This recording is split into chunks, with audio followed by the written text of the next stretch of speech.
Welcome back to Airgun Adventures. So today I have a Cometa 200. Now this has actually been superseded by the Cometa 220, but the story with this is it came to me as a repair. It wasn't working, it wouldn't cock, and it turned out that someone had been a bit overzealous adjusting the trigger. So I've got it going, given it a clean up, and the owner didn't want it back. He's bought something else and said keep it, so I kept it. So this Cometa 200 is a Spanish rifle with a really good cold hammer falls barrel, which Cometa are well known for. Quite a nice two-stage adjustable trigger, automatic safety, which is resettable. It's got a really nice action to it, easy to cock. It's firing around about 10 to 10.5 foot-pounds, which is quite respectable. The whole thing actually looks pretty good. It's got a nice raised cheek piece. It's ambidextrous, so although it's got a bit of a Monte Carlo going on this side and that side's flat, you can easily fire it either way. The scope that it came with is a Hawk Sport HD, so it's an old one but it's a good one. The whole thing hasn't actually cost me a penny, to be absolutely honest, but I would have probably paid about 30 quid if you wanted money for it. It's quite a nice little rifle. It shoots really well. It's very quiet. It's not twangy. It's got a nice smooth recoil. This is actually a good little gun.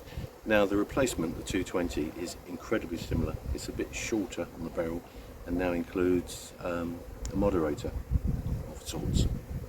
I might add one to this just to see how it fares, but I don't think it needs it. It's really easy to cock. It doesn't take a lot of effort at all, so this is the kind of thing that a junior could fire. The safeties are pop out at the back here at the top of the cylinder. Just push that back in and it's off. It can be decocked like most springers, which is a good feature to have, I think. This is one that I think I'll let the kids use to get their eye in and learn a bit more about firing air rifles.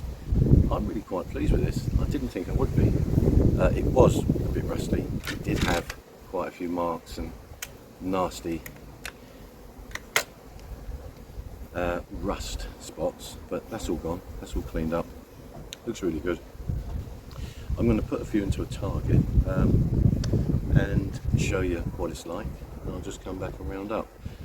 I'm sat down by the bees and they're really busy, so I'm going to move. Be back in a minute. I'm sat on a folding workbench, but I am shooting freehand.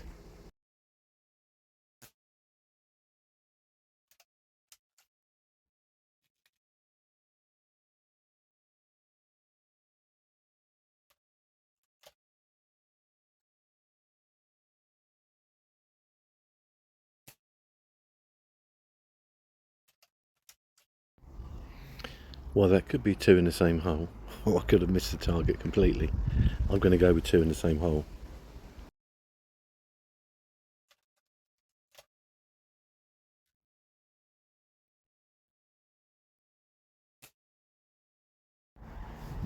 Yeah, less said about that the better, I think.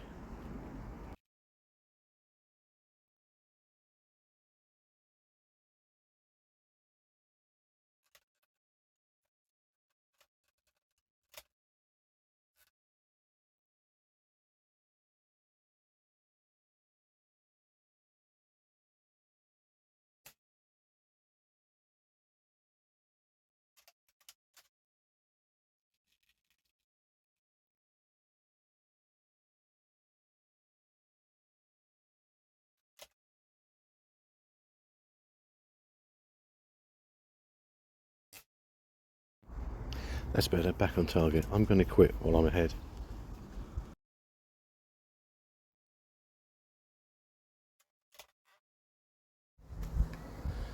Okay, I've moved a little bit. So, there you have it, the Cometa 200. It shoots pretty well.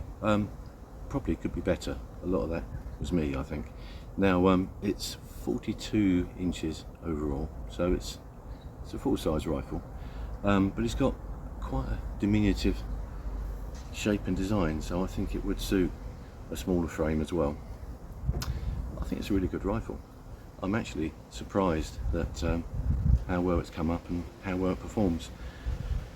It might benefit from a bit more tweaking around, probably push that power up to more like 11 maybe. The barrel itself is superb as far as I can tell. I've had a look through it. It looks so clean, and I've only dragged one cleaning patch through, and it came up a treat. It's just such a nice little rifle. I mean, it's not by modern standards. There are prettier rifles around, and there are certainly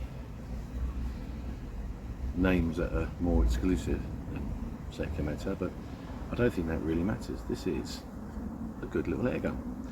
I think it stacks up quite well, certainly compared to a similar spec in the Viroc. I'd imagine this would probably perform about the same. Now, the trigger obviously isn't going to be as good. Very few are, but that is not a bad little trigger.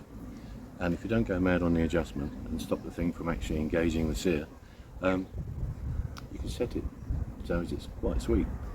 Very little creep. I would say I might well have a look at the Cometa 220 and consider getting one. And if I do, I'll come back and I'll make a video and maybe do a direct comparison. But there it is. Good little rifle. It's certainly built for fun, and I think we're going to enjoy using this for quite some time to come. So there we are. It's about as much as I can say, really. I'll probably come back with an update in a few weeks if we get much use out of it. All depends on the weather, because this is going to be used in the garden for plinking. I'm not going to take it out anywhere. I would say, looking at what you get for your money, this is quite a lot of bang for your buck. It's got the usual features that you look for, like the adjustment there. So if it becomes a bit loose or slack over time, you can take that up, which is something that I always look for with brake barrels. And you find it on most, but not as many as you might think. Metal trigger, metal trigger guard. It's quite a nice beach stock. I mean, again, it's showing some signs of wear because this has been around the houses, but it's still in good nick. It's still looking pretty fine to me. So there we go. I've started to waffle. I really need to get out of the way. So it's a big thank you to all those who have liked and subscribed. Anyone who hasn't, feel free to do so. It's much appreciated. And I'll see you all again soon. Bye for now.